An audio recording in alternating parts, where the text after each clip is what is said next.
Wow, he's smart too. Hello? This guy's fucking awesome.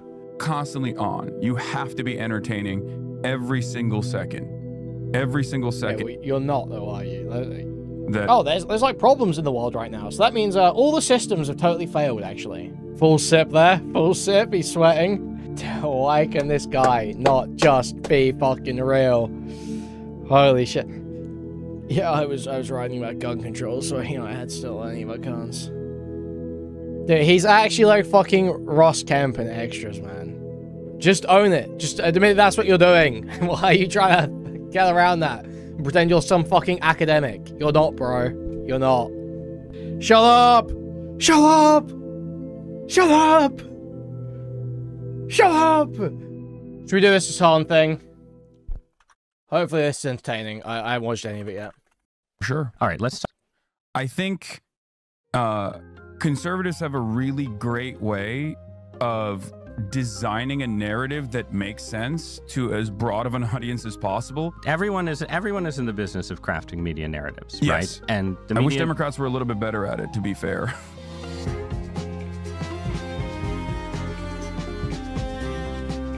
Hassan Piker has no filter, or at least that's the generous way to describe his marathon streaming broadcasts. Fascists need to go to prison permanently. Sig Heiling has one use. You're a Nazi. If Donald Trump is going somewhere, it is certainly not heaven. Israel is an illegal entity, okay? Which cover everything from the war in Gaza. It's crazy to me that we treat Israel like this unstoppable force, like they are not human beings that are making these decisions to bomb schools, mosques, hospitals. To his fitness regimen.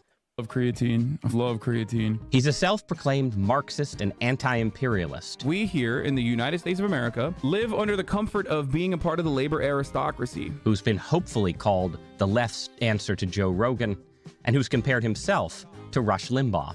And he keeps getting suspended from his platform, Twitch, for language that he calls hyperbolic and other people call incitement. Is this person calling for the death of a U.S. senator? Of course not. Hello. If you're watching this, that means I just got banned. Is he the future of the left? Or is he just another example of how living on the internet drives everyone insane? Hassan Piker, welcome to Interesting Times. We are living in some interesting times, considering that it is you, Ross Douthat, who is interviewing me for the New York Times. I feel like that's very interesting. Who else would it be, man? This is a show. This is a place for the interesting perspectives of our moment, and yeah, I think that's what you represent. And we're gonna get into that. We're gonna talk about the Hassan Piker worldview. We're gonna talk about debates about political violence. But I thought we should start because I know what you do. I'm very tech savvy. Obviously, I'm very online. I understand the internet, but there may be some listeners and viewers who don't know what a Twitch streamer is. So I want you to tell me what a Twitch streamer is. Yeah, Twitch streamers broadly, for the most part, play video games. I'm a little bit unique to the space because I cover politics. I do news and political commentary for the most part. I do lifestyle stuff as well, and I do the regular things that Twitch streamers do on the side, but that's secondary. He's so multi-talented. Wow, he's so cool. Twitch is basically a live stream. Anyone blown away by how cool this guy is? For the boomers that read the New York Times, I think the coolest part about this guy is the way that when he's in interviews or talking in a situation where he thinks is important, he drops his voice and puts on a vocal fry. I think that's probably the coolest part about him. Times I would say it's like YouTube, but it's always live. It's like just live stream YouTube. That's it. Right. So when I make a podcast, I come into this beautiful, wonderful studio and I sit down and it's like a self-contained thing, but then it's edited and cut up and turned into the product, right? But when you sit down, you go for 7 hours. Like what? If you ask my audience now, they'll say half day Hossie, and they'll say 7 hours, which is a joke. But yeah, I used to do it for 8 to 10 hours every day, but you've cut back. I'm 34 now. Yeah. So I lowered it to 7. Okay. And you're doing it after we record this, right? Yeah. So yeah. it's and so I go 7 days a week as well. Every seven single day, every Monday through Sunday. Okay. Yeah. And I think if someone Wow, he's so cool. you know, they can see- He's got such a crazy work ethic. This guy's just grinding. This guy's so cool. you right now with the mic and the background, right? But if someone who wasn't familiar with this sort of dropped into the stream, they'd see other stuff on screen, right? Yeah. So what would they see? What do you share the screen with? Normally at any given moment, if you tune in, you can either see me full screen like this, just doing direct to camera commentary, or most likely reading an article, criticizing it piece by piece. And also sometimes I offer commentary over. What? Smart too. Reading an article, criticizing it piece by piece. Whoa, he's smart too. Hello? This guy's fucking awesome. This guy's fucking awesome. Media from TV channels as well, and it's a broad spectrum of political ideology. And you're also talking to people who are talking to you, though, right? So there are tens of thousands, sometimes hundreds of thousands of concurrent live viewers, Right. that are in my chat. So we broadly call it chat. They're on the side of the screen. You can see it as well. It's just constantly going up and down like it's the Matrix, right? Because it's a constant flow of thoughts. And I don't know exactly how I figured this out. Maybe it's my ADHD, but I have been able to somehow His offer ADHD. commentary and that his people autism. consider compelling, He's so while neurodivergent. simultaneously. Is it so cool? It's so awesome that Hassan's able to be so successful despite being so neurodivergent, you know? It's like really powerful. It's really powerful that this guy's able to be so cool and smart despite being so neurodivergent. That's like so powerful and relatable. Browsing Responding. through, And you're responding. Somebody Yes. writes a sentence and says, you know, that's Yes. stupid, Hassan, because of this. And you're like, no, you know, Gremlin user 47. I'm Exactly. brilliant. You say something, right? well, I wouldn't. You would, I don't know if I would say that. No. But sometimes it's complementary information that's coming in, so it's almost like a hive mind Humble too. that can quickly extract and find information all around the internet. And sometimes it's contentious, where people come in and they're right wingers, or they come in and they're liberals who disagree with me on something, and they'll be like, "This is wrong. Here is why you're wrong." And then there's like a very quick, spirited debate. And sometimes it can You're laughing. He was fat in middle school and you're laughing. even get a little heated. So the way I've always described what I do is that I'm basically like Rush Limbaugh, but for Zoomers. So it's almost like AM radio in the spirit of like conservative commentary. But obviously, I think I have a higher standard for the veracity. Yeah, I heard he actually pretty much came from nothing as well. You know, he was broke in university. His parents only paid for his accommodation and tuition. Information that I'm looking at, because a big part of what I do, I think, especially in this age on the internet, is sift through the misinformation. So a big part of what I do is also just like going through all of that and in real time, and also trying to instill some sense of media literacy in the audience. So I explain it as I'm holding your hand through the journey of reading the news. do you take a bathroom Slumdog break? Millionaire. What's your- Hassan I do. Piker. How many I bathroom get breaks up. do you take? I don't know, but Okay. my there are some people in the community that time my bathroom breaks, Okay. and I think Okay. so. It What about can range food? anywhere from Well, I don't need to know Yeah. how long the bathroom breaks are, actually. the What ab- bathroom breaks range from 22 Okay, all right, seconds you're to gonna tell me. sometimes a minute and 10. Okay. But And I'm away from the screen for a brief moment. Yep. And oftentimes I'll just have like the video running, like the live video feed running. And I'll stay tuned to it so I'm not like missing anything. Same. And I'll have my father, who comes and stays with me over extended periods of time, make me a meal, and I'll eat that on camera as well. okay. Because I'm live for 7 hours a day. Right. I eat at the same time every single day. I have a very strict regimen. And so regiment. So like, I gotta ask my dad to cook for me. 34-year-old man. 34-year-old man. how does your body feel? So after I podcast, this is, too much confession, but it's like I'm kind of exhausted in a way that is not the case if you I'm pretty sure that's a lie anyways. He's just saying that to avoid saying that he's got a personal chef, right? I'm pretty sure Ethan is telling the truth about that. Down and write a column, I assure you, right? Like, it's a physical experience to talk to someone or interview them in a way that I didn't expect before I got into this business, right? And most of the time you do have guests, but most of the time you're not doing interviews, but you are arguing with people in real time, right? Like, are you just spent at the end of the 7 hours, or do you like go off and exercise? Like, what is the lifestyle?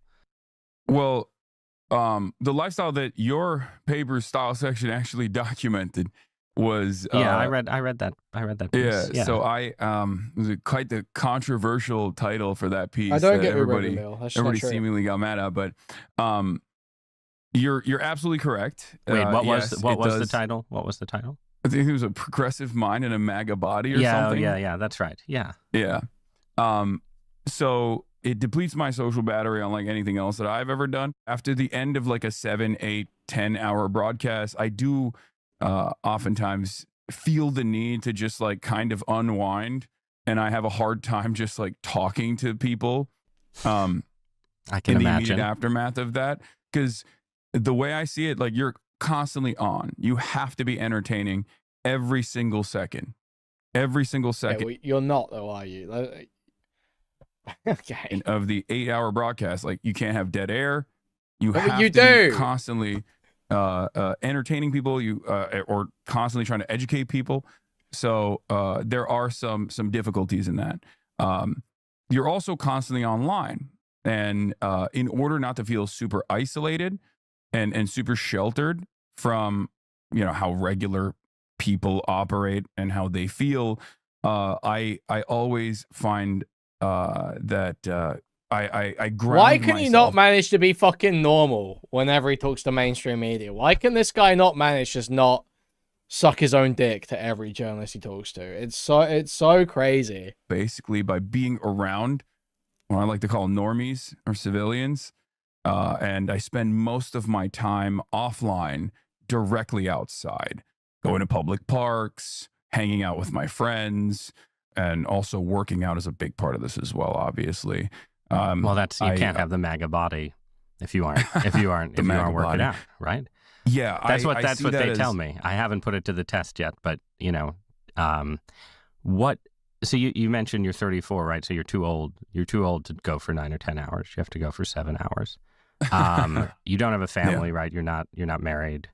No. Are you going to be doing this at 50? At my age of 45, the ancient years. I think so. Okay. Yeah. The reason why I said that is because, like, I've designed everything in my life so that I can continue doing this. This is what I'm good at. This is the only thing I'm good at. Well, you've as a designed matter it, of but fact. like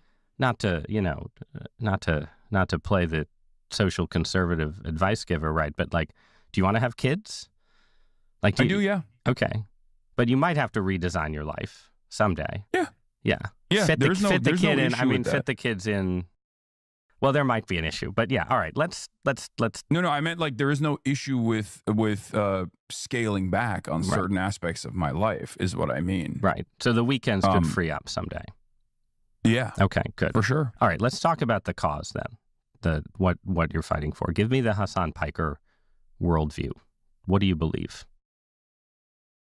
I believe that the United States of America is a profoundly wealthy nation. It's the wealthiest nation on earth right now. And therefore, it could be doing right by all of the people that are in the United States of America, and yet it refuses to do so. And I want to, through a system of at first modest social democratic reforms, basically claw back autonomy for the everyday person, and hopefully give them more of a voice in their workplace and also in the political process as well, and slowly but surely yield more egalitarian outcomes.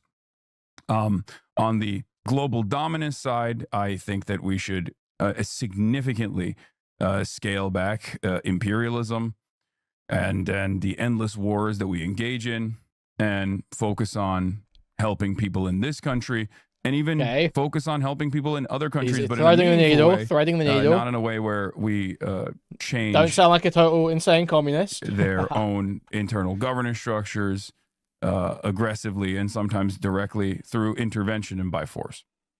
Okay, so situate that narrative relative to actual Democratic politicians and activists and so on, right? Like, are you where Bernie Sanders is and Alexandria Ocasio-Cortez are? Or are you someone who's saying that's a good start, but fundamentally, you know, we want to be democratic socialists, but with an emphasis on the socialism? Like, how far do you want to take the transformation of America?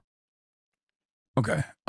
So it's not just the transformation of America. I think it's the transformation of global politics in its entirety. I think that capitalism was an evolution away from feudalism and monarchies, and I think it was a fantastic evolution away from that structure. And liberal capitalist democracies, I think, for a very long time presented this wonderful new evolution. But I think it's time for an alternative vision to take place, considering that the tremendous amount of bloodshed that keeps propping up this system continues. And I feel like we have an opportunity to move away from this, especially at a time when liberalism is demonstrably failing. And we are seeing, even as Cass Sunstein, yeah, it's like you're saying liberalism is demonstrably failing. It's really like you can't really say that. Like, it's got problems, but there's always toing and froing and upsets. Like, okay, whatever, man. recognizes illiberals that Oh, there's like problems in the world right now. So that means all the systems have totally failed, actually. Okay, Hassan. Okay, man. are taking advantage of this situation. Now, of course, he would probably consider me to be illiberal in some respects. Well, we don't as well. we don't have to say illiberal. Let's say post-liberal, right? So you've got people on the right who would call themselves post-liberal. You've got religious post-liberals. You've got the Curtis Yarvin. You know, we're going to have a Silicon Valley king post-liberal, right? So you're a left post-liberal. I think that's fair. But yes, but I wouldn't say I'm a liberal. Yeah, right. You're post, right? So you want something after. Liberalism was good for a while, but it's generated too many inequalities. It's too harsh on the world. But what is the alternative? Is it Marxist? Is it, is it essentially deeper and more? It's so funny that he contested that. I actually like, it's just 75 IQ Hassan moment.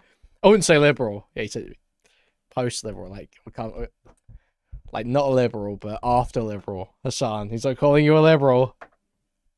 Settle down, Hassan. More profound government management of the economy? What are we talking about? I think I don't have the perfect solution for this, and this is something that I readily admit, but I think moving in the direction of socialism would be a wonderful start.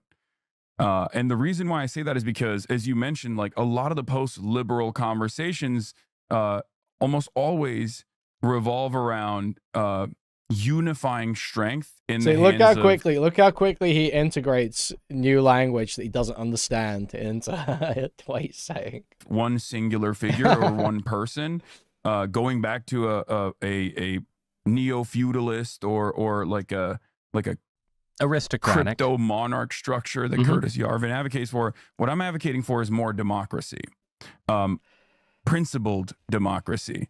Not even in the anarchist sense where everything has to be handled with, or all unjustifiable hierarchies must be abolished through direct participation, but at least like having a more democratic process and getting people more involved, starting at the point of commodity production and then moving all the way to political participation. I want to talk in a minute about sort of how you develop this worldview and your background, but I want to pause on that idea of sort of democratic change, right? Is it just me or have Vosh and Hassan like converged? I could have sworn that Hassan had like different takes to Vosh, but that sounded like Vosh there. That just sounded like Vosh. Destiny, Hassan, and Vosh have all become the same person. They all hate each other, and it's very funny. Is all effective change democratic, or you know, the thing that the original post-liberal Marxists tended to believe, right, was that, you know, there's certain things you can accomplish through a democratic system, but there's also revolutionary moments, right? To be clear, this isn't just a Marxist idea, obviously. This is the United States of America. We're founded on a revolution, right? But, like, what is your view of revolution as a potential transformative force in the world? All politics, in my worldview, revolves around the distribution of resources and the distribution of power. And a big part of that component is, of course, violence as well. Revolutionary violence, for example. And it just simply means, like, who gets to do the violence and who gets to be on the receiving end of that violence that we have normalized. Because the systems that we exist under are inherently violent. All political systems are. It's just more so about redirecting that. And I know violence is such a scary concept in this when we're discussing in this way, but we're talking about it in an academic context. But basically, the idea is that instead of having a system that currently benefits the very few, I want a system that benefits as many people as possible. That has That's more, so noble. like I said, egalitarian How outcomes. noble. Isn't this guy, it's such a great guy. Isn't this guy just so moral and noble and such a great guy? The current system, as you said, uses violence. Yeah, all I just political want systems I just want like life to get better for people, you know, man. Yeah. are about Of the course. monopoly of force in the end, right? But you use the phrase redirect violence. What does it mean to say we need to redirect violence? I mean, first of all, I abhor violence. Let's just start there, right? But violence in this abstract concept would be equivalent to the structural violence of poverty, for example. So when I'm talking about violence, I want to make it very clear. I'm not talking like go out, take up arms, and like start shooting people, right? I'm talking about the structural violence of poverty. So, but and so redirecting that redirecting in the that same way would be the structural I guess, structural violence of equity. Right. Because well, in the structural eradication of unjust wealth. Would that be fair? That would be a better way to. So the socialist society does not go out and shoot people. Full sip there. Full sip. He's sweating. Full sip. Fair. That would be a better way to. So the Yeah, socialist that'd be a better way society does Full not. sip. Dude, he's sweating so bad. Would that be fair? That would be a better way to. So the socialist society Yeah, empty can, full does sip. not go out and shoot people. No, yeah. Though this has happened in some socialist societies in the past. Course. I should just note. But it goes into you live in LA, right? So it goes into Beverly Hills or something, and it says today the city council has voted to expropriate your lavish, undeserved wealth and return your homes to the people. And that's backed up by police power, so it's violent, but it's not shooting people against the wall. But like, is that what you mean? That kind of redirection? A similar structure I think like has been attempted or was exhibited in Cuba, and I think it was Fidel Castro himself who personally took back any farmland from his own family members that went above and beyond what the state had designed. Now, obviously, this is a terrifying concept for a lot of people. So this is so far out in the future. Yep. Right. Yeah, this is so far out in the future for even someone like myself that like I don't even see the necessity of arguing on how this would work, because I'm more invested in, especially in the short term, getting socialized medicine, like getting universal health care, getting free schooling, all the way up to the college. Dude, all the lefties, all like the bad Empanada type lefties will fucking hate this, because it is just like Hasan. It does come off basically like Hasan's like, it's basically like, it's something he can only really say because he's in it, or something that he's more inclined at least to say because he's in a good position in the system, if you know what I mean. It's like, you come off like a fucking, like a shill saying this. You come off like you're a controlled op. Because you're basically just being like, yeah, I don't like, actually want them to come to Beverly Hills and take my mansion, you know? I just want, like, schooling. It's like so cocked. Education, especially for public universities. Yeah, exactly. It's like he's a functional lib. Yeah, yeah. This is why the fear-mongering's so retarded. Because like 99% of people are functionally liberal. And like well, I say that used to be true. Less so with I think MAGA type people. But most people are functionally liberal, especially most socialists, most communists. They live their entire life as a liberal, and they never really go outside the bounds. Of some semblance of government competition, if you want to call it that, Right. that interferes with the regular market to claw back housing prices, for example, by creating public housing, things that exist in other fairly robust social democracies, and things that actually a lot poorer nations have been able to develop. Just good governance. Okay. But we're having a debate right now about political violence in the U.S., right? So yes, I agree. The expropriation of the property of wealthy Angelenos is abstract, and we can, far in the future, right? But debates about political violence in this moment aren't. And your platform, Twitch, is right now looks like it might be one of the Trump administration's targets in the aftermath of the Kirk shooting. There's been a lot of talk about, we're going to go after institutions and organizations that support political radicalism or incite violence. I think Congress is calling CEOs from Discord and Steam and Twitch and Reddit to testify next month. Yeah. Why are they doing this? Why is Twitch a target? I suspect a big part of the reason why Twitch is a target here, even though it was not mentioned in the investigation at all, like there's no evidence that Tyler Robinson, right, the alleged shooter of Charlie Kirk, was ever on Twitch. He might have been, right? But there's no evidence for it whatsoever. But the reason why they're being called in, I think, is specifically because the administration currently is, in my opinion, perhaps in a very cynical manner, utilizing Charlie Kirk's death as a way to bring about significant clawbacks of the First Amendment, free expression and free organization, free organizing of the political left. And they haven't necessarily made this a secret either. They've gone after Jimmy Kimmel and numerous other cultural figures that conservatives have of petty grievances around, right?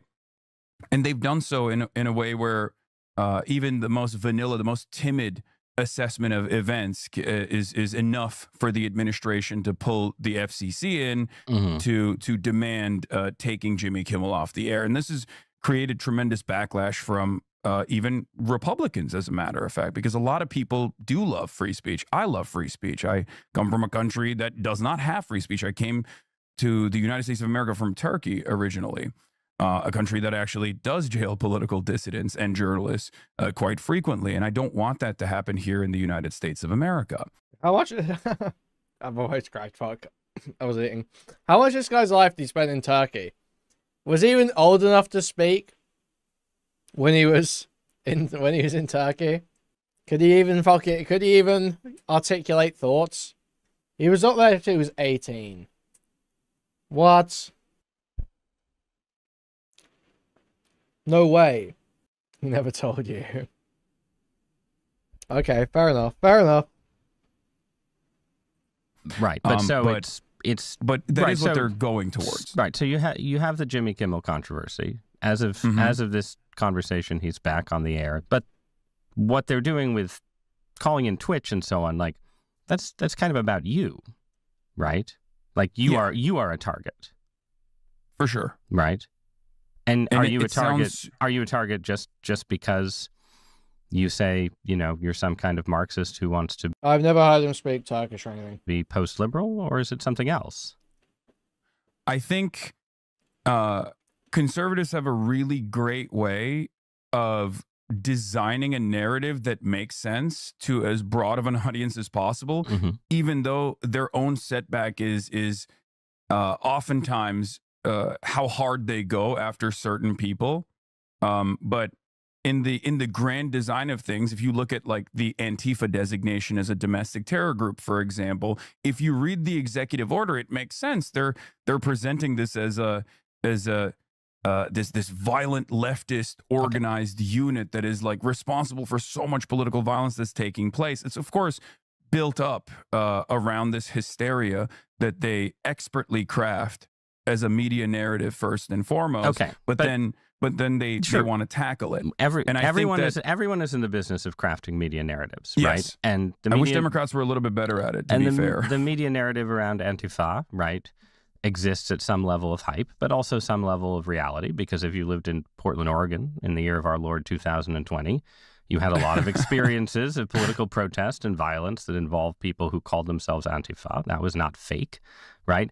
And it's also not fake that you are a provocateur, right? Like they're not, you know, there are plenty of people on Twitch who are, you know, who are not highlighted by conservatives, right? I just want to give you one more chance to describe the things about you in your own words that people are going after before I describe them for you. Yeah, no, I'm sure that we'll get to that point as well. But like I said, in just a second, we will. The things that I advocate for are pretty clear. But of course, this is something that conservatives have experienced and have considered cancel culture or like wokeness in particular for quite a bit, where you can just like reframe someone and smear them, especially in the format that I exist in. It's quite simple to take people completely out of context or make it seem as though they are incapable of using metaphor or incapable of being insincere or hyperbolic in moments, right? And so it kind of goes back to the same thing as like Antifa is a serious threat to American stability and order, and it's an organized unit that must be tackled because they're justifying violence against, you know, and what do they think you police are? What officers do they think? And things of that nature. The equivalent of that would be conservatives saying that you're inciting violence, right? Yes, I think that is precisely what they're going to try to do, and not just like inciting violence necessarily, but inciting terror, right? Revolutionary terror, you might say. Yes, exactly. And I think that is the grand design and the ways in which the conservative apparatus is going to try and stamp out any sort of political discontent, like any sort of political dissent, really. Because that much has been clear to me, where it's not just about people like myself who they can single out and target and say are like, you know, very scary individuals, but it's also Gavin. He's going to get more. I think it's fine look, I understand it's a bit cringe the way he talks about it. I don't super begrudge people like Hasan and Destiny being a little bit concerned, looking over their shoulder, because a lot of the Trump admin's attacks aren't really like, oh, we're going after the most important people. It's like, we're going after the people that our base hates the most. We're going after Jimmy Kimmel, you know? Newsom, right? Like Gavin Newsom will come out and make this symbolic gesture where he has no power over federal agents, but he'll say that in the next year, ICE agents that are conducting ICE operations in California state have to be unmasked when they're doing this, right? And this is I think it's a fairly reasonable provision, even though it's ultimately symbolic. Having said that, however, the conservative apparatus will point to that as like, Hasan's more famous, but Destiny was getting played as a scapegoat on Fox News, so you know, that's you having a massive target on your back.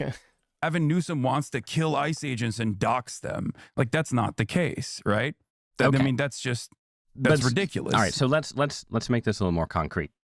You are telling a story where it's you and Jimmy Kimmel and Gavin Newsom, right? And you're all targets of the conservative apparatus.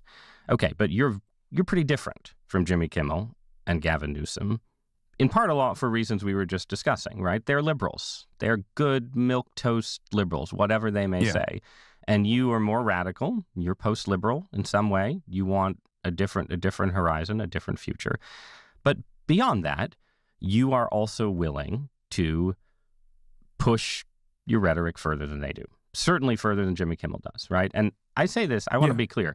I have a pretty high tolerance for, let's say, vivid political rhetoric. I came of age as a newspaper columnist in the 2010s when my liberal friends were all saying, like, oh, every time the Tea Party, talks about revolution and taking our country back, they're inciting violence. And now I live in a world where my conservative friends say, Gavin Newsom's inciting violence. Anyone who calls Trump a fascist is fighting violence. I think this is a free country. I think if you want to call Donald Trump a fascist, you're free to do so. If I want to call you a commie, I'm free to do so. People do it all the time. People do it all the time.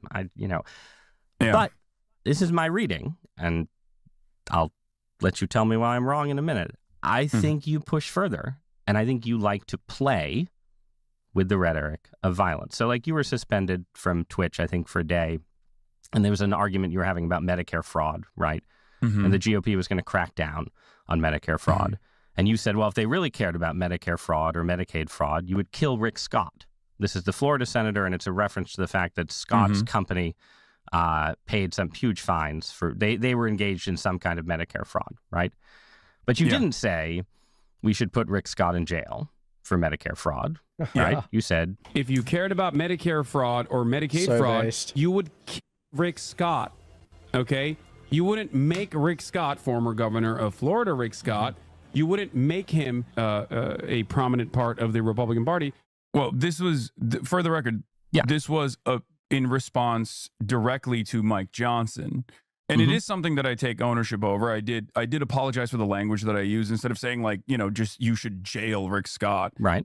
Which would have been the most inoffensive. It was a hyperbolic statement that I made, not with like any sort of significant death threat issued to a sitting elected representative. Obviously, I agree. And I don't think you were issuing a death threat. I agree. Yeah. So, but you're right. That is hyperbolic language for sure, and it's one statement in a grand sea of others that of course gets highlighted through the same outrage machine, and then people demand punishments, and then those punishments do come down, and it causes me to be even more careful with my language. Having said that, given the 10-hour format that I have, there are definitely going to be weak moments where I just like say something without even thinking about what that might come across as. Yeah. I mean, you do. I read through. You have a lot of content. That's not convincing anyone. So. Right. So I'm not going to tell you that I have read through every hour. Can't you just say? Yeah. Here's what you should say. Yeah, I have a disposition towards being inflammatory. I like pissing people off, and sometimes I get a little bit too brazen. How just fucking take like. He wants to play it as if, no, I'm actually, I'm just trying to give this really deep political analysis all day. I'm just trying to give this, like, really deep political analysis. I'm trying to, like, really be critical with the news and bring people to better conclusions and try and improve the world. This is how he wants to act. No, you like talking shit. You love talking shit. And so sometimes you get a little bit too brazen. You can just own that. You can just own that. Every transcript. But I feel like I read enough to get a sense of sort of what you mean by hyperbole, right? And it means different things, right? It means like you're talking about landlords and why they're bad. I think you were talking to a landlord friend at the time, right? But you said, let the streets soak in their bleeping red capitalist blood, dude. Right. So I also said in a video game, but to showcase the silliness of the statement in and of itself. Right. Okay. So it's like ironic, or is it Marxist revolutionary rhetoric? I just want to bring this to a fine point. There's the great case of Luigi Mangione, right? Who is charged with murdering the CEO of United Healthcare in broad daylight in New York City. And you're going to tell me that you've always said that murder is wrong and that Luigi Mangione should not have committed murder. But you've talked a lot about Luigi. And of course. I think it's one of the most consequential. It's one of the most consequential instances of adventurism, which I always will say is wrong, because I think it invokes social instability, which I think is bad in general. Just don't even talk. Why are you taking the initiative on talking about this? Just don't even talk about this. You sound so bad right now. You sound so bad. Which I always will say is wrong, because I think it invokes social instability, which I think is bad in general to exist under. But what I try to always do, especially with the Luigi Mangione case, is to talk about the concept, for example, of social murder. The notion of our systems that already exist, like the privatization of healthcare and the denial of care that make people infinitely less tolerant than we normally would in a civilized society to an adventurous act of violence, such as the case with Luigi Mangione. Who is we? I'm much more interested in talking about. Just pause there. That make you're talking, because this is something you've done a bunch, right? You sort of you don't say I love Luigi. You're like, we people are, he's seen as a positive figure. He's for most of America. He says, I'm going to dish out what many Americans have experienced to the figurehead of that pain, right? Do you think like most Americans sympathize with like who is the we who looks at Shooting United healthcare CEO and says, so who's we? That's understandable. I think it's the people online that are not necessarily like card-carrying DSA members or whatnot, but just like that's Democratic Socialists of America, aunts, just for not the like the DSA guys or the Democratic Socialists of America or Party for Socialism and Liberation, but it's like the Barbaras and the Debras, as I like to call it, that live in the Midwest and are truly repulsed by the way that that private healthcare operates in this country. And for them, I think the Luigi Mangione case is really unique because Americans do not like political violence, right? Nobody likes it. I mean, this is poll after poll that has shown everyone thinks that obviously murder is wrong. I think murder is wrong. Everyone thinks political violence is wrong. I hate when people say murder is wrong. I know what they're trying to say, but murder is literally by definition unjustified killing. If you think murder is like justified, then you don't think it's a murder. It's like whatever. In the case of Luigi Mangione, a lot of people, I think, had such unless you're making like a specific like argument about like it being murder legally but not murder morally. But then, like, why would you just say it's not murder? You would just say it shouldn't be murder. You just say it shouldn't be murder, but it would be murder. Deep personal experience with the way that the healthcare system has harmed them in some way, that the reaction ultimately was very different than one I had expected. From the moment that, before they even found out who the alleged shooter was, from the moment that people recognized that the victim was the faceless CEO of a healthcare company, everyone immediately understood what the motive not was. Faceless, right?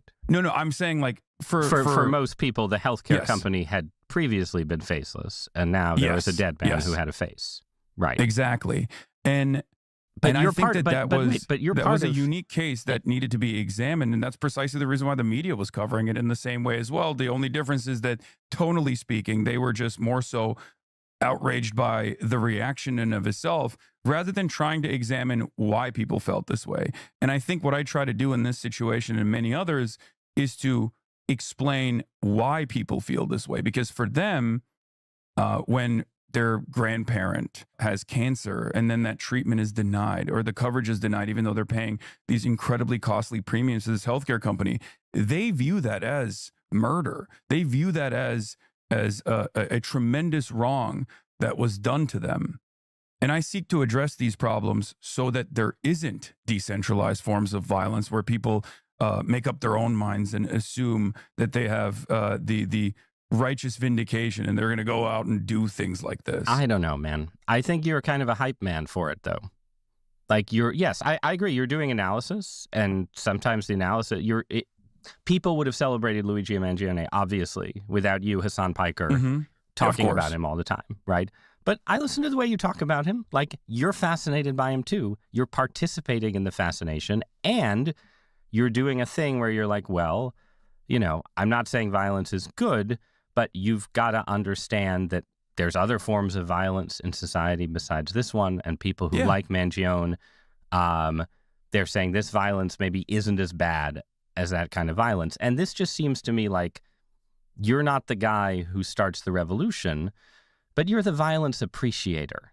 That's sort of how I feel about your Mangione coverage. You're out there, you're appreciating. I wouldn't say that that's fair. It's like, okay, tell me why it's not fair. But the reason why I'm saying I wouldn't say that that's fair is because, like, I do make it obviously very clear that, and I refer to this over and over again, adventurism and people taking matters into their own hands is a mere reaction to the social contract unwinding in real time in front of us. I don't think this is a good thing. I want to make sure that we have a system that helps everyone. And a part of that is creating the same social stability that existed. Now, you can do that by force, by stamping out dissent. He still sounds so fucking terrible there. Why wouldn't you say it's like, refer to it as like a symptom or something like that? You need to sound more like you're more opposed to it if you're going to try and do this. This is like terrible. You sound so bad. And moving in the direction of the Trump administration, or you can try and do that by addressing some of these inequities that exist that do actually harm a lot of people, right?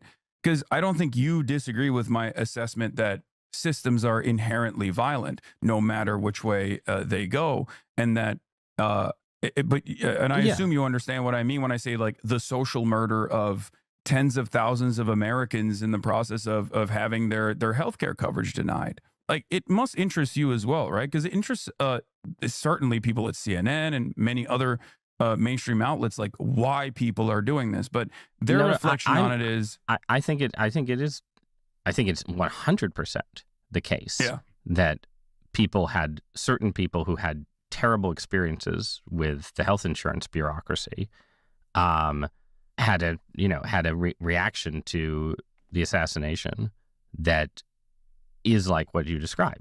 I think that's absolutely real, and it says something about the way the system works in America. On the other hand, I also think, and again, because I'm not a socialist utopian, right? I think that there is not this magical alternative where, you know, if we only didn't have nasty politicians who love the rich imposing austerity, everyone would get all the care that they want. I don't think that world exists. You know, I have a lot of personally negative experiences with the American healthcare system. I technically still have chronic Lyme disease, which is a disease that officially doesn't exist. It definitely exists. And I've known a lot of people in that world who have a very specific version of the kind of anger you're describing that's directed towards the medical establishment and how it interacts with insurance companies. And, you know, these are people who've had their lives ruined by this illness that the system does not effectively cover or treat. But it's really important, right, as a society, that if one of my friends who had chronic Lyme disease went out and killed someone who they felt was involved in denying them treatment, and maybe was, right, that you wouldn't do, that it would be irresponsible for me to do a podcast and be like, man, that person looks badass. I think that would be irresponsible, even if I was appreciating something real. And that's where I think it's not you saying it's really interesting. No, that's a lame as fuck perspective. Why can't you say it looked badass? Why can't you say that? What's wrong with that? I understand there's like a tiny percentage that maybe it influences someone to go and do something by like a tiny amount, but it's not gonna be the make or break. It's like, yeah, I don't think that's a big deal at all. It's like so retarded, that's so limiting. Interesting how people have this reaction to it is what I'm challenging or questioning. It's the extent to which, again, you're like, oh, he's an adventurer. It's the propaganda of the deed, man. Well, okay, Yeah, but a society that has those adventurers is going to be in a lot of trouble pretty quick. I agree. I don't disagree with you on this. I think it's a reflection of the very social fabric that keeps us together and keeps us stable, unwinding in real time. America is a very violent country, right? But we have systematized this violence and we have normalized it. And inevitably that violence has also come back to the domestic front, where there's unlimited bloodshed happening at schools. I mean, Charlie Kirk's assassination was the 46th school shooting, technically, a shooting that happened at a school. And then the 47th happened only an hour later in Colorado. And our reflection on these sorts of events is that because it's so normalized, because the system must continue, because there are numerous different interests at play here, specifically gun manufacturers, for example, a very important part of our domestic manufacturing industry. America is an extreme, and a big part of American culture. America is an extremely libertarian, personal liberties devoted society in ways that have right-wing connotations, like lots of gun ownership, and left-wing connotations too. But yes, go on. Certainly. And what I'm trying to say is that in the absence of any sort of significant initiative to claw back some of that, to have some kind of reasonable policy that will say, all right, guys, like, we all like guns. I like guns. I like shooting guns, right? I do not have any sort of gun culture in my development. You began my journey of understanding guns because I was writing about gun control, and I was like, I need to learn about this stuff. But having said that, I still believe that there needs to be. Why can this guy not just be fucking real? Holy shit! Yeah, I was writing about gun control, so I had still learning about guns. Dude, he's actually like fucking Ross Kemp in Extras, man. Be reasonable gun safety, reasonable gun control. This is not a call to action to say like, oh, it's awesome that like school shootings are happening, or it's awesome that political assassinations are taking place left and right. No, but nobody. But this is a difference. And but I promise that it's no longer just like random school children that are being killed, is what I mean. The only reason why this is becoming a more significant, more consequential problem in the eyes of many people in the media is because it's no longer people that we can just kind of see as collateral damage and like consider to be invisible. I don't think that's right. First of all, I think that the media has given a lot of coverage to school shootings. I think it would be strange to say that the media has ignored that issue in any way, shape, or form. Oh no, I think wasn't saying that they ignore it. But I think the line, you're like, the reason people are upset in this case, the reason that people are upset in this particular case, right, is that when school shootings happen, right, there is, except in very online communities, there is not valorization of the school shooters. Nobody calls a school shooter an adventurer, right? And the people, obviously we don't want to live in a world with school shootings, but we especially don't want to live in a world where it seems like people who are sort of in the public scrum, like you, right, are sort of appreciating violence. Like if I'm pro-life. I think abortion is a form of murder.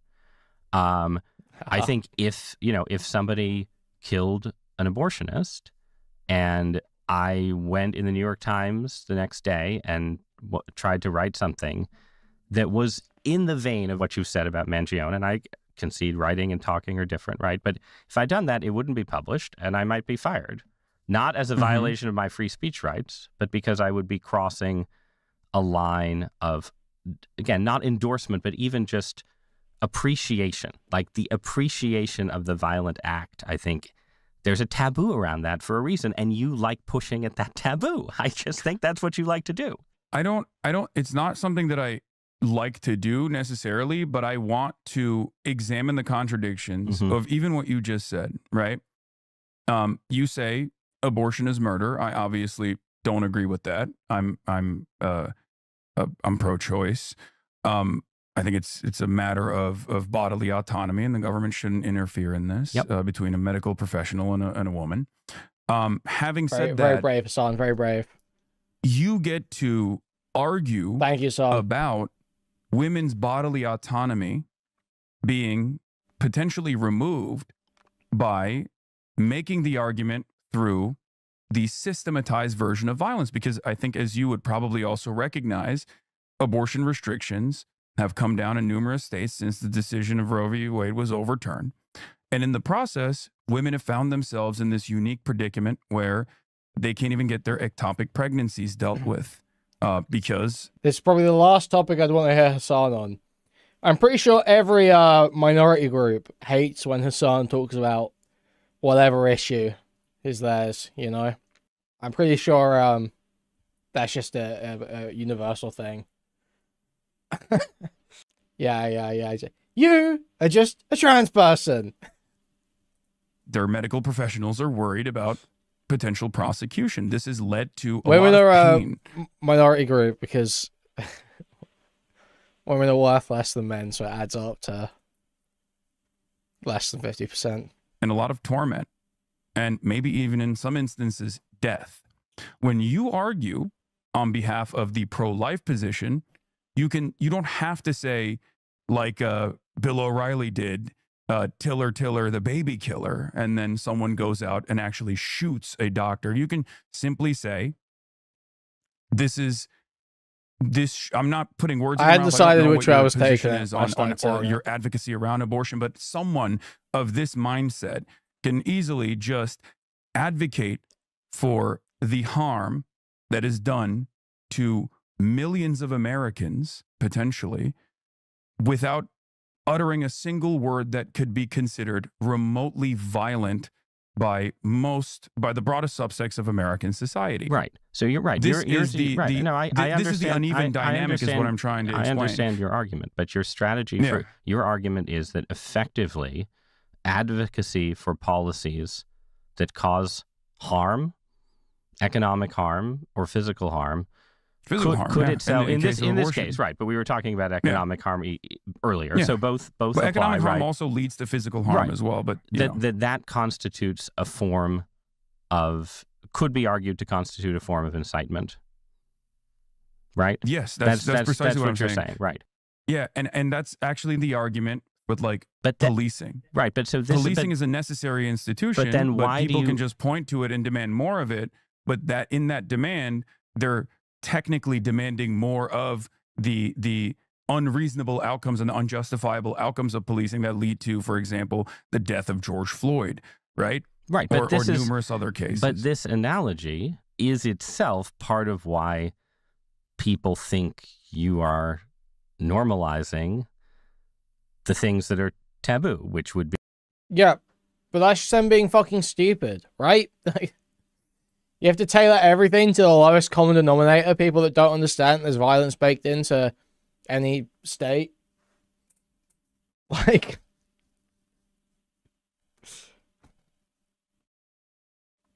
Sorry, I don't want the entire media environment catered to the most retarded people. Which, again, would include right-wing forms of violence. But if your theory is all of these things are incitement, if you support putting more people in jail, that's incitement. If you support, border security, that's incitement. It's incitement all the way down. Like, you're basically saying the person who incites violence against a politician is in the same position as the person who supports border security. And that seems like an argument that lends itself to encouraging people to commit political violence, because you're saying, oh, it's all normal already. What's a little more? What's one more act of incitement in a world of incitement? You're just normalizing it when you make that argument.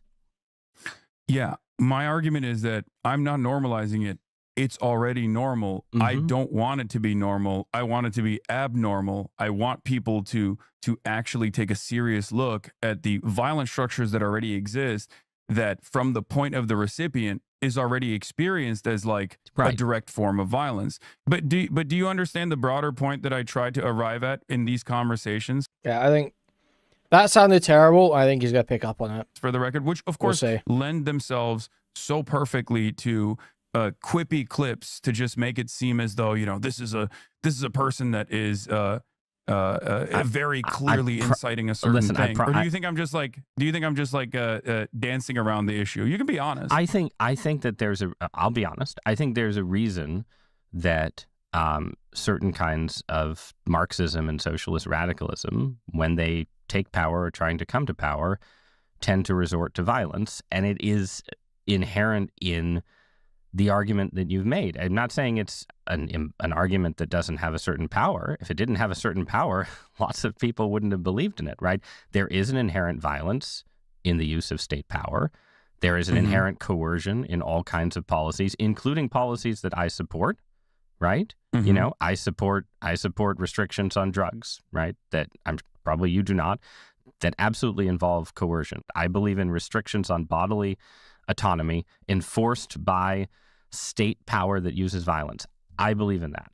Yeah. I understand that someone can say, as you know, as a radical on the left, this violence exists and we want to redirect the violence. And do I think that you, Hasan Piker, you know, prosperous media personality in Los Angeles, are enthusiastic about, you know, the expropriation of wealth and punitive violence by is it in rape? He's getting squads? raped. I don't think you are.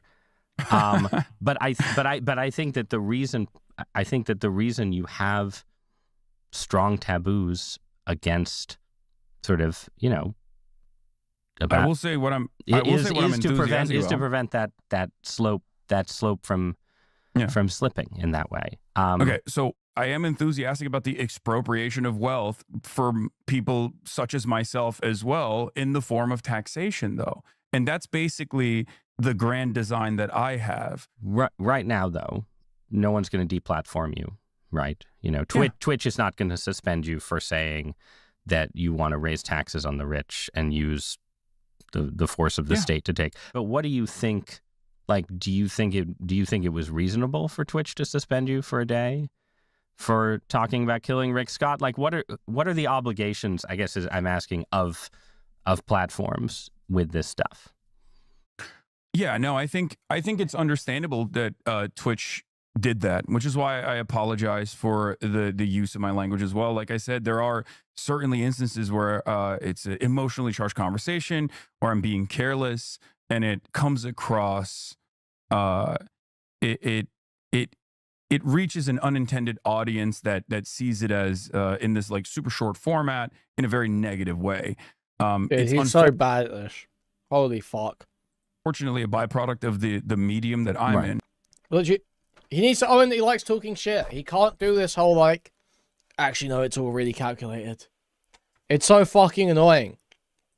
But you're okay. Real-time discourse happening with random anonymous accounts. But you're okay with some kind of... Like, he's like trying to say that, actually, it's a really intelligent, rational thing to say if you're just in Hasan's community and understand what he's saying. It's a really intelligent, rational thing to say. No, you were popping off on stream. You weren't making death threats. You weren't inciting violence. But you were popping off. You were talking shit. Everyone likes talking shit on streams, okay? That's why people stream about politics most of the time. Just own it. Just admit that's what you're doing. Why are you trying to get around that and pretend you're some fucking academic? You're not, bro. You're not. Some kind of taboo maintenance here. Oh, for sure. Yeah. In order for normal discourse to flourish, obviously, some kind of terms of service need to be implemented. You know, like a direct call to violence is, of course, going to be considered unacceptable. I totally understand that. Even if it's like being made in jest, or even if it's like being misunderstood in that moment without the appropriate context. Yeah. Having said that, however, if we're talking about like broader things, and we didn't really get to talk about this a lot, but a deplatforming initiative has taken place on Twitch and on numerous other platforms, mostly championed by the ADL and some other actors as well, because of my consistent anti-Zionist advocacy. I am an avowed anti-Zionist. I openly say it. I have also spent all of my professional career combating anti-Semitism, which has grown in this country as well. And yet, a lot of these organizations, I think, and a lot of people have falsely maligned and smeared me as an anti-Semite, despite my advocacy against anti-Semitism. So this brings us to the last area I want to talk about. Yeah. You've mentioned a few times growing up in Turkey. Mm-hmm. Just talk about for a minute your background in the Middle East and how it shaped your politics. How it radicalized you might be a good way of putting it. Yeah, I mean, So why are you an Islamic extremist, Hasan? I think a very different opinion about American foreign policy than the average American has, due to the fact that I didn't grow up in America. I had more proximity or a closeness to, I guess, the recipient of American violence and American intervention, being someone who grew up in Turkey, and therefore my starting position. Yeah, I had so much. I had proximity to American violence. European country, by the way, borderline European country. Like, oh my god. You were not in Gaza. You were not in fucking Jordan. You were not in Egypt. You were not in. Like, you were in Turkey, dude. That's somewhere that, you know, people go on holiday from Britain. Like, working class people go on holiday to Turkey. It's not. You know, you're not getting bombed. Position is very different to the way that, like, the American world police narrative was designed in the United States of America, admonishing its enemies, making them seem as though they're you know, barbaric and deserving of like some kind of direct military intervention. These are things that I obviously consider to be not only wrong, but also incredibly consequential. This kind of sentiment was incredibly consequential for people who had to live in these countries and had to be victims to boots on the ground military warfare and even like the drone wars that greatly escalated under Obama. What do you think about the government of Turkey? I am not a fan of the government of Turkey, and I've written extensively about my criticisms of the government of Turkey, and that's part of the reason why I can't really go back to Turkey, even though my whole family lives there, out of fear that I might be jailed. And I don't think the Trump administration would demand my return as an American citizen. I'm curious how you think about how left-wing politics and Middle Eastern culture and Islamic politics fit together. And I understand you're not.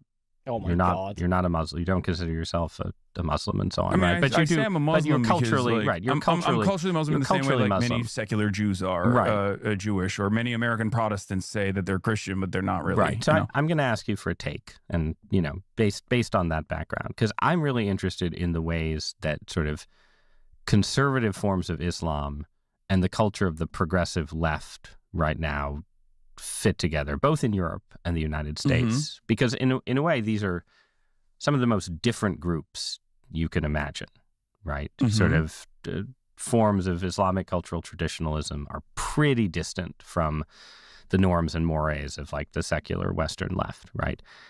At the same time, including on some of the issues that you've been talking about, opposition to U.S. foreign policy, Israel, Palestine, and so on, there's a very strong alliance often between sort of Muslims who feel the U.S. is too imperialist or too pro-Israel, right? And these groups, and it's a pretty important force in European politics, and you see it. I think you see it more in progressive politics in the U.S. right now as sort of opposition to Israeli military operations in Gaza has become more and more of a litmus test. I'm just curious if you have thoughts on like how that fits together. These two very different, very culturally different groups having a kind of alliance of, is it alliance of convenience? Is it something more? What do you think about that? Super easy to explain. I disagree vehemently with the Klan. I don't want Arkansas to be firebombed into oblivion. I don't want the children of Klans members to be killed at their schools. I don't want the hospitals that Klans members go to be bombed as well. And I'm not even making an equivocation between the Klan and, for example, Hamas, which I consider to be a resistance group. They have a emancipatory movement, ultimately. I don't agree with their internal politics, their domestic affairs. I don't agree with a lot of the things that they represent or a lot of the things that they say. But these are utterly inconsequential in the grand scheme of things, in the overarching hierarchy. See, I don't. This doesn't, like, freak me out. Does this freak normies out?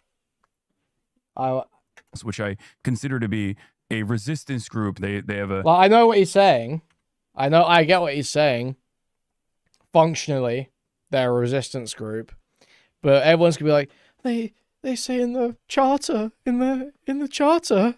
Is that not the normie response? Klan and, for example, Hamas, which I consider to be a resistance group. They have a emancipatory movement. Ultimately, I don't agree with their internal politics, their domestic affairs. I don't agree with a lot of the things that they represent or a lot of the things that they say. But these are utterly inconsequential in the grand scheme of things, in the overarching hierarchy, where the number one most consequential wrong that's taking place is not only 78 plus years of brutal occupation and apartheid, but then also the ongoing genocide for the past 2 years. I feel like that is far more important to address than any number of different like civil liberty initiatives. Yeah, see, LT is the lowest common denominator. This is how they receive it. Hamas is not a resistance group. They are supported by Israel because they hurt the Palestinian cause. Yeah, that's really not actually relevant to what's being said.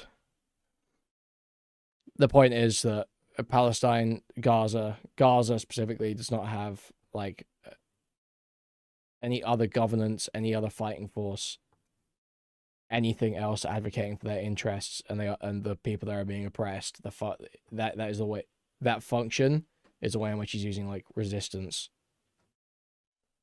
So not ad hominem or straw man. I insulted you and then explained why your argument was wrong. And ad hominem, as you would know if you'd been here for a while, is actually an insult in place of an argument. If I give an argument and insult you, I'm just being rude. It's not an ad hominem. That Muslim countries could engage in. And I think a lot of people see it that way as well, where they're just like, I don't think this should be happening. I don't think that this violence should be happening. And we need to solve that first and foremost. It's not necessarily that leftists in the West are like firm and committed believers in, I don't know, whatever kind of like stereotype version of Islamic fundamentalism. No, I don't. I don't think they are that at all. People present. No, I completely agree. That's I think a big part of why it's an interesting political formation, right? I'm going to run with the Klan analogy just because you offered it to me, right? Like, if there was a war against a small political state controlled by the KKK that followed in the aftermath of the KKK going out and killing a lot of African Americans, black women and children, and the larger region consisted of a bunch of regimes that, even if they weren't fully KKK, had some sort of white supremacist, elements at all, were authoritarian and so on, right? Like, I feel like a lot of people would see a little more complexity in that drama than you do in the way you talk about Israel and Zionism. Yeah. And I should say, I think opposition to and skepticism of the Israeli strategy in Gaza is totally understandable, and I've expressed it myself, right? But you're something more. Again, you're an anti-Zionist. Yeah. In fact, you've said, as long as we're doing KKK things in one of your arguments, you've said sort of, a certain kind of Zionist tendency should be treated the same way we treat neo-Nazi tendencies, right? And then that kind of rhetoric shows up around on the left. Yeah. Isn't there something a little bit strange from a left-wing perspective about that kind of focus on the crimes of one country in an environment that you've just yourself analogized to the KKK? So, great question. The reason why I made certain to mention that I find the Klan's political opinions to be repugnant, but I still would not advocate to firebomb them, but then also made a distinction between Hamas as an emancipatory movement that has evolved over the years to fight back in ways that I might even personally find to be inappropriate or morally repugnant. Ultimately, one or the other. Oh my God. That's so bad. Why do you struggle to say it? Why do you falter? Why do you decide you're going to say it? if you're gonna have the position that you condemn October 7th, you need to just smoothly say it. You need to just smooth it. You need to just drop it. That it looks terrible to go, like, what is he? He says inappropriate or morally repugnant. No, dude, just, if you're saying this, you think it's horrendous. You think it's like a heinous crime. You know, it's like absolutely, just, you think it's despicable, you know? Even if they do things sometimes I think are totally despicable. That's what you're saying. You're not saying, even if, you know, sometimes they're inappropriate or, you know. Thank you for the $5. Ill-spoken midwit, ill-spoken midwit, ill-spoken midwit, ill-spoken midwit. You can't, like, unless he could say, like, the thing is that he's being grilled on Hamas. He can't just do the, I don't care because it doesn't matter in the grand scheme of things, which, like, I think you can get away with in a lot of places. He's been grilled specifically on his opinions on Hamas. So, here, he needs to say, I think, based on the stuff he said in other places, like on Piers and shit like that, I think the right move is just to cleanly say, yeah, they do stuff I think's disgusting. You know, this is despicable. You know, there's stuff that's, like, totally despicable. But he doesn't have to make a big deal out of it. It doesn't have to be a whole thing where you're saying, oh, Hamas is so bad, Hamas is so bad, and making the whole focus about them and the conflict or anything like that. But you need to cleanly deliver. It's bad. Yeah, you can do buts, but you need to cleanly say it. Okay, to firebomb them, but then also made a distinction between Hamas as an emancipatory movement that has evolved over the years to fight back in ways that I might even personally find to be inappropriate or morally repugnant. Ultimately, one or the other. There is more inappropriate or more morally repugnant. I think that. See, yeah, exactly, dude. No. No. As someone who believes in human rights, I think, like, targeting civilians is the major reason why I criticize Israel. It would be very hypocritical if I considered targeting civilians to be appropriate if it was done during an emancipatory struggle. Having said that, I do have the same understanding or the same the same conceptualization of that kind of resistance as I do with the ANC or as I do with the IRA. Or even with the abolition of slavery in this country, right? The reason why I don't think it's an apt analogy to compare the KKK to Hamas beyond, like, disagreements and enforcement is because the Klan has not been dominated, or the Klan itself has not existed under a brutal structure of, like, black supremacy that wiped them out. This is the reason why I don't think the comparison is apt in that regard, because I do agree with Palestinian liberation. Please, I hope he throws a question back. Make him own the position and say, if white people were oppressed and forced into, like, one little tiny state in the U.S. by a black supremacist occupying government, would you support the Klan's right to fight for emancipation and you know, sort of do your weird little overlooking, excusing bullshit with any terror attacks they commit? Throw it back. Ask him the question. Let's actually get him to answer it, to get him to own it. As a concept, whereas I would liken the Klan's operations or their worldview to the same kind of ethno-religious supremacy that is baked into Zionism as well, and the exterminationist policies, I think, that also exist within Zionism as well. So the Klan is a closer analogy when it formalizes and it turns into a system of violence to what Israel is doing. This is why I'm also not shy about making comparisons to even Nazi Germany, which a lot of people, I think, maybe a couple of years ago, even myself, would shy away from doing. Yeah, I mean, I think those comparisons are you know, not really persuasive at all if you actually read about the things that the Nazis did on the Eastern Front and compare them to, you know, whatever war crimes you accuse Israel of. Those comparisons seem pretty faulty to me. And they seem faulty in a way that, again, I think yields a kind of unique scapegoating of the Zionist state within the wider range of Middle Eastern states, especially, right? So, Jews, like, just have it so tough. It's Everyone if you look at Jews. the history of the Middle East over the last 80 years, most of the crimes that you're accusing the Israeli government of committing, I mean, if you look at the history of Iraq, if you look at what happened to the Jews in Arab countries after 1947 and 1948, if you're looking for, ruthless oppression, you can look next door to Egypt, right? Like, it seems like there are many, many potential targets of a leftist utopian form of moral outrage. And again, right now, Israel is conducting a brutal war. And so I'm not saying I agree with you that, like, right now it would be weird for you to go on your stream and say, let's not talk about Gaza. That question. Not going to suggest that question. He's trying to Hassan's trying to win back some power. Hassan's trying to win back some power. So you don't think it's a genocide? So you think it's a genocide? So you don't think it's a genocide, Ross? Saudi monarchy. I agree with that.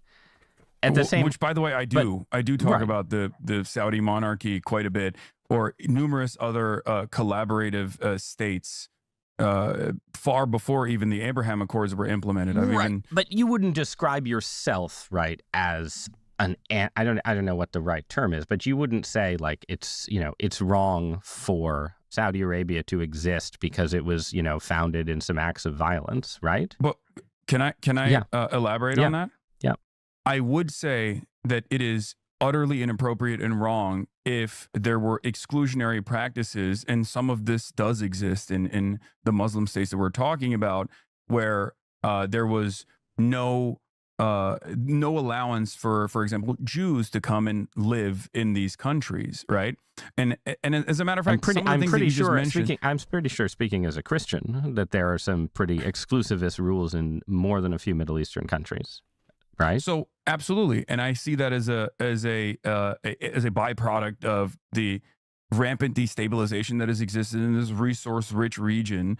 And my criticism against these countries not having the allowance or not having any moment of respite to be able to evolve. I see that as a byproduct of American imperialism and Western imperialism as well. Okay, so it is just like the brown people are also oppressed, so they can't fix anything. Okay. Because it makes it a lot more difficult for people to have any sort of civil rights struggle when they're so predisposed with being bombed or being destabilized in one way, shape, or form, either in the hands of Israel as a destabilizing factor in the region, or directly through American intervention, British intervention, and the like for coups and whatnot to take place in these countries. It makes it quite difficult for the regime change to take place in a revolutionary manner. And the Iranian Revolution also is a great example of this as well. When you put a puppet state in charge that is Western aligned, a lot of people, and that puppet state must enforce its dominance over and over again through brutal practices of torture and mass incarceration, people are inevitably going to revolt against that. And what I have seen in my experience as someone growing up in Turkey, more often than not, the people that actually find themselves the most earnest anti-Western figures, the people that these resentful populations can unite behind, oftentimes actually wear fundamentalism as a way to show how anti-Western they are. And this is the reason why some of these, like, despotic regimes actually end up taking power. But you wouldn't extend, it seems to me like you wouldn't extend that kind of structural argument and narrative to the Israelis, right? You're like, well, there's so much. There's Western imperialism, there's war, there's violence. This is how the Middle East, ends up with dictators and theocrats. Okay, the state of Israel has been surrounded by countries that deny its right to exist. Okay, surely the way to land this argument is to say, you do extend that to Israel. You understand the Jews have been persecuted in not just Arab states, but Europe and everything. But the Israel has all the power and agency and the situation, the backing of the US, the global hegemon. So it's on them to make the moves to start changing it, I think, right? That's how you land this, probably. have invaded it repeatedly, and yeah, I don't think, and yet that narrative to you does not inspire any sympathy for the Israelis because yes they're no. because they're currently winning. It's incorrect to say that my analysis does not factor in like externalities or resistance against like Israel's incursions, for example. Ultimately, it goes back to, did the Palestinians have good reason to say, we oppose this? We oppose the Israeli state. Was it born out of ancient anti-Semitism, or was it born out of an emancipatory need that all indigenous people have, all peoples of the world have, in terms of developing autonomy? Well, it could have an been, argument but it that could have Israel been makes for its own Jewish determination, right? A Jewish state's self-determination, But surely it could be both, right? You could say, of course, there's an admirable, understandable desire for emancipation, a desire to have your own homeland,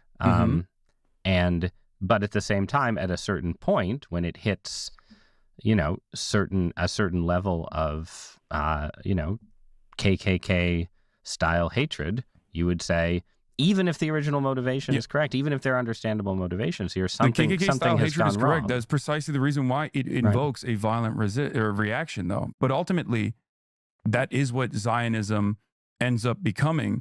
And if left unaddressed, this inherent contradiction, this notion that of Jewish self-determination is presented as like a totally normal thing. Everybody has self-determination. People have a right to develop their own nation state, but this one specifically has demographic concerns that require the eradication or the mass displacement of the indigenous population that do not fit the in-group, the demographic in-group.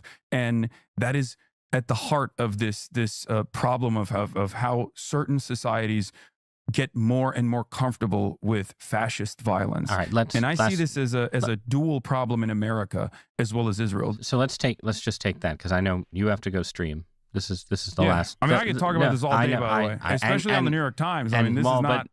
I'm sure you will be talking about it all day. Some of us though don't have the same stamina. So I'm just going to ask a last question off that point. Right? You're talking about parallels between the Israeli situation and the U.S. situation.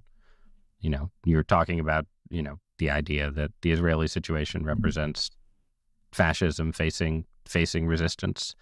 The U.S. situation, obviously, lots of people on the left consider Trump a fascist. This is a very dark narrative.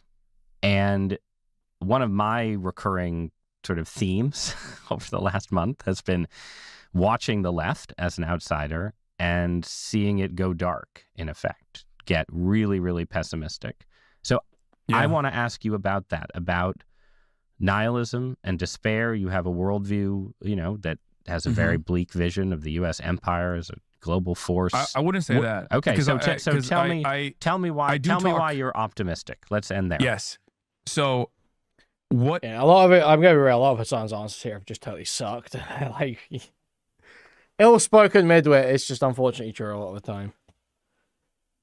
I constantly, and I see this as well, I think nihilism is a major problem in the increasingly alienated, increasingly isolated, permanently online generations that are born into a universe where they just have an iPad in front of them from the start, right?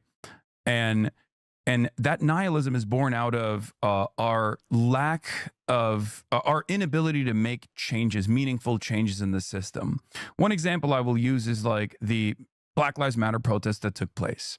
Black Lives Matter protests took place. A lot of people in the aftermath of these lockdowns were very frustrated. They saw something that was so patently unjust, and they wanted to make demands. They did all of the right things. They protested. Some of those protests actually with police intervention, in some instances, turned even violent, right? Many people were arrested as a consequence of this, but the broad majority of the protests were started off peacefully, and the argument was perfectly reasonable. We have to do something about the unfair practice of policing in Black and brown neighborhoods, and the systemic racism that exists within the criminal justice system. And it's an argument that I also, of course, agree with. Now, after that, they also then turned around and voted. They voted for the Democratic Party. Joe Biden won over Donald Trump.